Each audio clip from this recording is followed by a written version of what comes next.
본 영상은 투자 판단 참고용이며 모든 투자 책임은 투자자 본인에게 있습니다. 특정 종목 매수 매도 추천이 아닙니다. 요즘 뭐 코스피 6천, 7천 이런 얘기가 막 나오죠. 이야, 제 20년 투자 인생에서도 참 보기 드문 광경입니다. 근데 이게 정말 우리 인생을 바꿀 그런 엄청난 기회일까요? 아니면 우리 모두를 그냥 한순간에 태워버릴 그 버블의 마지막 아주 화려한 불꽃놀이일까요? 네, 주식으로 세상을 이해하기입니다. 반갑습니다. 요즘 우리 구독자분들 댓글 보니까 와, 지금 이 시장 도대체 어떻게 봐야 하냐 정말 많이들 물어보시더라고요. 그래서 오늘 이 뜨겁다 못해 불안하기까지 한 시장을 어떻게 헤쳐나가야 할지 제가 20년 동안 산전수전 다 겪으면서 터득한 저만의 그 생존 전략을 한번 제대로 풀어보겠습니다. 자, 그럼 바로 본론으로 들어가 볼까요? 지금 시장을 보면요, 꼭 두 얼굴을 가진 사람 같아요. 한쪽에서는 난리가 났죠? 축제가 벌어졌는데 다른 한쪽에서는 조용히 아주 시끄럽게 경고등이 깜빡이고 있습니다. 자, 지금 화면에 딱 보이는 이 표가 현재 시장의 모순을 아주 적나라하게 보여주죠. 왼쪽 열광 쪽을 한번 보세요. 코스피 5,800 돌파, 외국인 자금은 역대급으로 들어오고 숫자만 보면 거의 잔치집 분위기입니다. 그런데 고개를 돌려서 오른쪽 공포 헤드라인을 좀 보시죠. 로이터 통신이나 블룸버그 같은 외신에서 연일 때리고 있는 미국 이란 문제, 또 월가에서 슬슬 피어오르는 저 블루아울 캐피탈발 신용 경색 우려. 제가 IMF 때부터 시장을 봐왔지만 이런 지정학적 리스크는 절대 가볍게 볼 게 아니거든요. 근데 시장은 이걸 그냥 못 본 척 외면하고 있는 거죠. 참 이상하죠? 아니, 그럼 대체 왜 이럴까요? 이렇게 뻔히 보이는 위험 신호등이 깜빡이는데 시장은 왜 그냥 엑셀을 밟고 있는 걸까요? 도대체 뭐가 이 불을 이렇게 활활 타오르게 만드는 걸까요? 자, 지금부터 그 핵심 엔진 두 가지를 한번 까보겠습니다. 자, 첫 번째 엔진, 그리고 어쩌면 가장 강력한 엔진이죠. 이건 사실 우리 한국 증시 자체의 힘이라기보다는 외부에서 밀려오는 거대한 파도에 가깝습니다. 제가 이걸 딱 보니까 2000년 닷컴 버블 직전, 그리고 2008년 금융위기 터지고 나서 돈 막 풀 때, 그때랑 너무 비슷해요. 바로 거대한 글로벌 달러의 힘입니다. 이 화면이 그 원리를 아주 쉽게 설명해주고 있죠. 자, 1단계 보세요. 미국 정부가 블룸버그 데이터만 봐도 알 수 있듯이 어마어마한 돈을 찍어냅니다. 재정 적자 신경 안 써요. 그럼 2단계, 이 달러가 전 세계 금융 시스템으로 쫙 퍼져나가죠. 그리고 핵심은 3단계와 4단계. 이 넘쳐나는 돈의 일부가 한국처럼 매력적인 신흥시장으로 그냥 밀고 들어오는 겁니다. 이걸 달러 호스라고 표현했는데 딱 맞는 말이에요. 지금은 이란 문제고 뭐고 이 강력한 돈의 물줄기가 모든 악재를 그냥 다 덮어버리고 있는 그런 형국인 겁니다. 그런데 말이죠. 단순히 돈이 많다고 해서 주가가 계속 오를 순 없어요. 그쵸? 뭔가 그럴듯한 명분이 있어야 투자자들이 지갑을 열죠. 2010년대 해운업 구조정 때도 그랬어요. 명분이 없으면 돈이 안 붙습니다. 자, 그게 바로 이 랠리를 정당화시켜주는 두 번째 엔진, 바로 AI라는 명분 이야기입니다. 지금 화면에 보이는 숫자 29만 원, 노무라 증권이 내놓은 삼성전자 목표 주가입니다.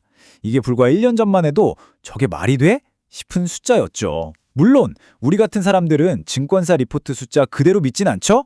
하지만 이건 시장의 분위기, 그 기대감이 얼마나 뜨거운지를 보여주는 아주 상징적인 숫자라는 겁니다. 그리고 그 모든 기대의 중심에는 바로 AI, 반도체 슈퍼사이클이라는 아주 강력한 명분이 자리 잡고 있는 거죠. 하지만 제 20년 경험에 비춰볼 때 진짜 중요한 건 언제나 이겁니다. 바로 밸류에이션, 가격이죠. 주가가 아무리 올라도 이게 비싼지 싼지를 알아야 하잖아요. 자, 이 차트 한번 자세히 보시죠. 이건 삼성증권 리포트에서도 나온 데이터인데 저기 맨 오른쪽에 있는 엔비디아, 예상 PE가 30배가 넘죠. 그런데 맨 왼쪽, 우리 삼성전자나 하이닉스를 보세요. 아직 7.5배, 10배가 채 안 됩니다. 바로 이거예요. 주가는 올랐지만 글로벌 경쟁사들에 비하면 아직 싸다. 이 생각이 외국인들 돈을 자석처럼 한국으로 끌어당기고 있는 겁니다. 그리고 또 하나, 제가 1999년 닷컴 버블 붕괴를 바로 눈앞에서 본 사람으로서 그때랑 지금이랑은 질적으로 다릅니다. 그때는 정말 몇몇 IT 종목만 미친 듯이 올랐어요. 다른 건 다 죽쓰고.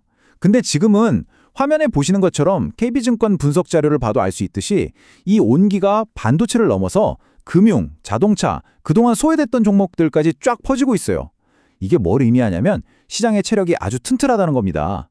투자자들이 어지간한 조정은 이거 싸게 살 기회다 하고 달려든다는 뜻이죠. 자, 그럼 정리를 해보죠. 왜 오르는지는 이제 알겠어요.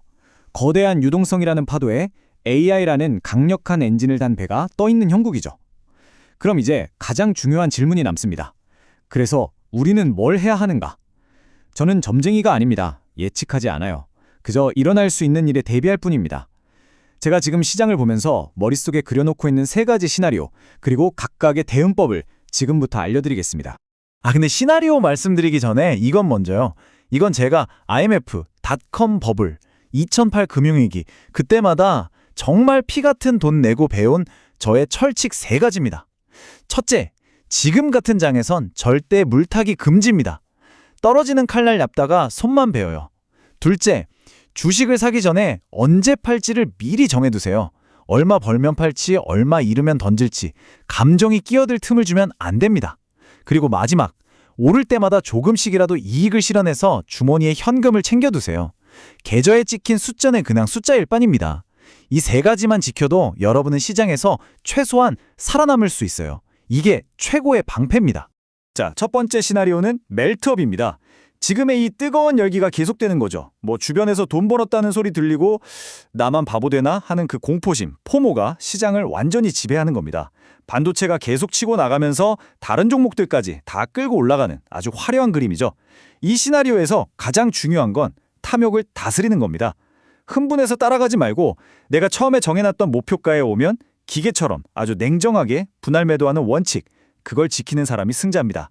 두 번째 시나리오, 이게 사실 제가 제일 걱정하고 밤에 잠 못 들게 하는 시나리오입니다. 현실 자각.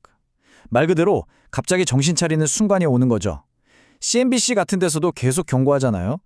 저 블루아울 같은 신용 문제가 갑자기 뻥 터지거나 이란 문제가 진짜 전쟁으로 번지거나 그러면 순식간에 15%, 20% 그냥 폭락하는 겁니다.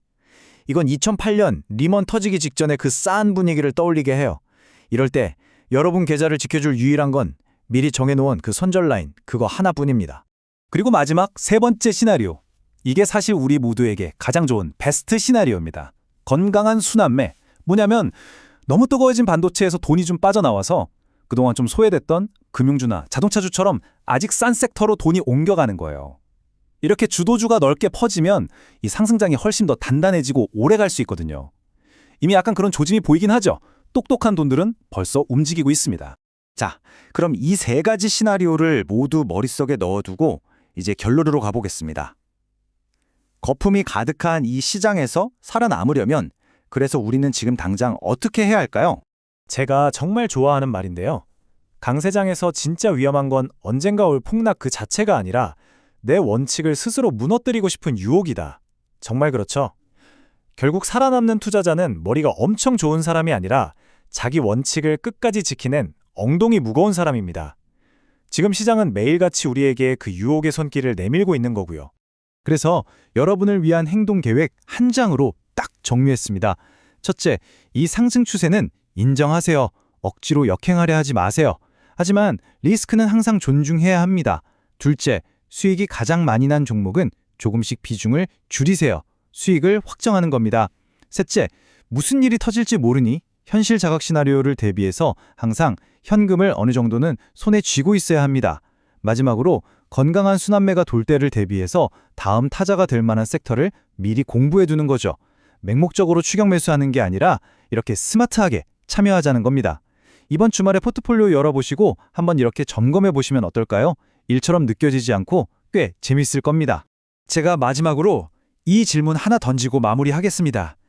지금 시장이 정말 화려한 만찬을 차려놨는데 과연 당신은 계산서가 날아오기 전에 스스로 자리에서 일어날 그 절제력이 있습니까? 오늘의 한 줄 요약입니다. 결국 시장은 생존 게임입니다. 똑똑한 것보다 현명한 선택이 살아남게 하죠. 오늘 이야기 좀 도움이 되셨나요? 그렇다면 구독과 좋아요 꼭 좀 부탁드립니다. 여러분이 눌러주시는 그거 하나하나가 제가 밤새서 자료 찾고 분석하는데 정말 큰 힘이 되거든요. 네, 지금까지 주식으로 세상을 이해하기였습니다. 감사합니다.